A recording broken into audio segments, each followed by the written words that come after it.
कहते हैं, निर्भय भय तहाँ गुरु की नगरिया। उस नगर में कैसे माफ़ कीजिएगा, उस नगर में कैसे प्रवेश मिलता है और इस निर्भयता को हम अपने जीवन में अपने अंदर कैसे लाएं, इस पर हमारा मार्गदर्शन करें। धन्यवाद।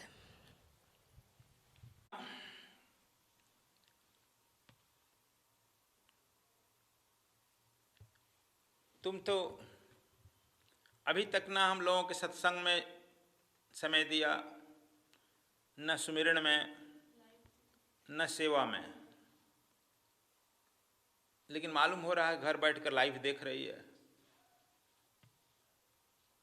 तो ये हम बार बार बता रहे हैं कि लखनऊ से दिल्ली आने के लिए तुम टिकट खरीदता होगा, ट्रेन में बैठना पड़ता होगा, ट्रेन से उतर करके आश्रम भी आने के लिए चाहे टेम्पू का लो, टैक्सी का लो या मेट्रो का साधन लो, तब आश्रम में पहुंचता। तो इसमें भी प्रवेश करने के लिए तुमको टिकट लेना पड़ेगा।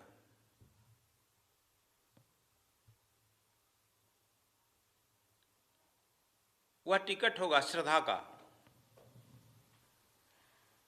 श्रद्धा का टिकट लेने करके वह श्रद्धा के टिकट पर ही बैठना पड़ेगा।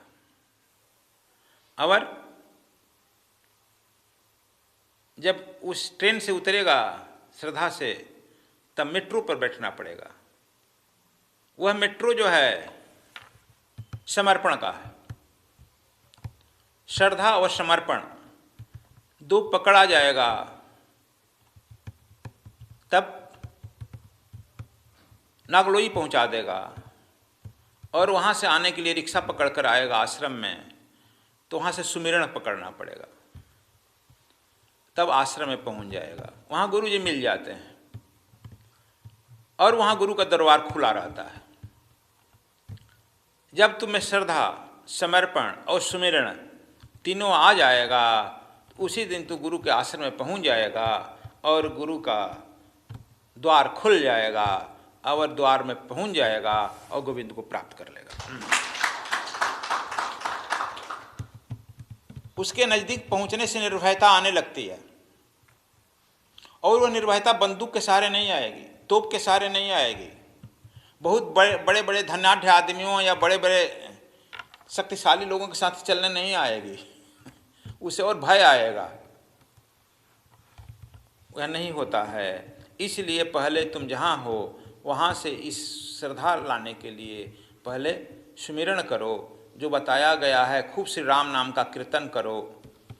तुम लोग खाली हो दोनों बहन, इसलिए एक आध घंटा जरूर सुबह, एक आध घंटा शाम करो, जाप करो, और आधा आधा घंटा त्राटक करो।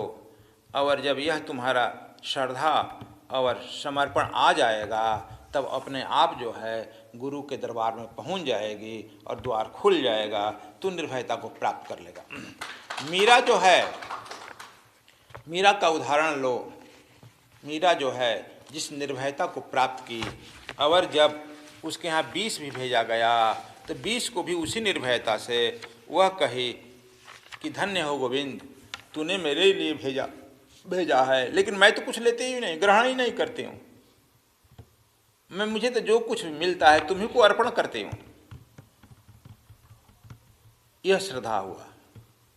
मैं भोजन नहीं करती, कबीर साहब भी कहते हैं मैं नहीं भोजन करता, मैं तो उसको भोग लगाता हूँ।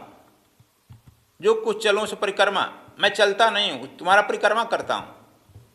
तुम लोग सोते हो, कहते हैं मैं सोता नहीं हूँ, मैं तो उसको साष्टांग प्रणाम कर रहा हूँ। यह कॉन्शसनेस और अनकॉन्शसनेस की स्थिति है।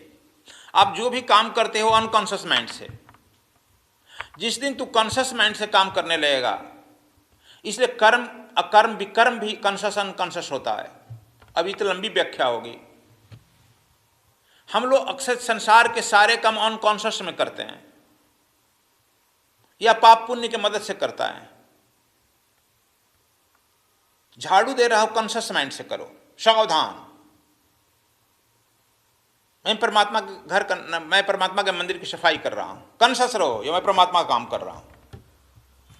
खाना बना रहा हूं, समझो कि परमात्मा का मैं भोजन बना रहे हूं। कॉन्शस हो जाओ। कहते अरे यार यहाँ तो खाना बनाना ही है, चलो हम दाल बना देते हैं, तू सब्जी बनाओ। तो जी तू सब्जी बनाओ, तो कहते तू बना दिया, तो हाँ फलाना को कहो बैठा है बर्तन माल दे। तो यह जो है अनकॉन्शस बोझ बन जाएगा। मीरा भोजन बना रही है, परमात्मा खड़ा होकर रस ले रहा है कृष्ण भोजन।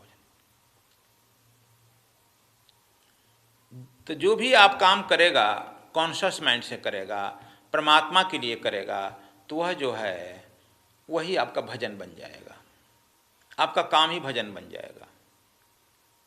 और नहीं तो आपका भजन भी काम बन जाएगा। अरे यार इतना देर गुरु जी कहे हैं तो इतना हुआ कि नहीं, देख रहे हो बार बार टाइम, आधा घंटा कहें, आधा घंटा तो हुआ नहीं। यह तुम्हारा काम बन गया, बोझ बन जाएगा। बन जाता है ना, भजन भी बोझ बन जाता है, और नहीं तो काम भी भजन बन जाता है। यह आपके कॉन्शियस माइंड पर डिपेंड करता है, चेतन मन पर। चैतन्य रहो, राम काज किन्न बिना मोहि कहाँ विश्राम।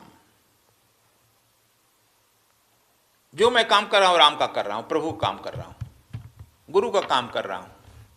और विश्राम का, किस बात का विश्राम? मैं भजन करने के लिए आया हूं, भजन से। तो लोग भजन का मतलब यही समझ गया है हरदम कि बैठ करके इस तरह से कर रहे हैं, झो रहा है, झलप रहा, कर रहे हैं। अरे भाई क्या हुआ गुरु जी, 1 घंटा तो किए, कुछ हो नहीं रहा। अरे हो नहीं रहा है तो तू भजन कर रहा है, काम कर रहा है, तो वह भजन भी काम बोझ बन गया ना। जब तुम्हारा काम भी भजन बन जाए, इसीलिए आश्रम है। आश्रम में मतलब श्रम करते हुए भजन करो। जब वह प्रैक्टिस हो जाएगी, श्रम करते हुए भजन करने की प्रैक्टिस हो जाएगी, तो तू जहाँ रहेगा भजन में रहेगा, सुमिरन में रहेगा, सेवा में रहेगा, समर्पण में रहेगा, और तब तू जहाँ भी रहेगा वह परमात्मा के सानिध्य में रहेगा। अब परमात्मा के सानिध्य में जो रहता है उसको डर नहीं लगता है। इसीलिए मीरा के यहाँ जब 20 वाला थाली गया, 20 का जब गिलास गया भरा हुआ कि लो इसे पी लो, तो बहुत हंसते हुए कहे, धन्य हो प्रभु, आज तुमको यही पिलाना है, लो मैं प्रेम से ये पिला रही हूँ। और कह दी त्वदयम वस्तु गोविंदम तुम्हें समर्पयम, और आंख बंद कर ली, कहा कि लो पियो, मेरा ही मुंह तुम्हारे पीने का माध्यम है, और अपने मुंह में डालकर पी गई। तो वह अपने कहाँ पी गई, वह तो उसको पिला दिया। अब जब वह पिएगा तो उसको विष क्या असर करेगा? वो तो नीलकंठ है, विषों का विष है, महाकालों का काल है, कालो अस्म, मैं कालों का काल हूँ। इसलिए यह भजन हो जाएगा। बस धन्यवाद।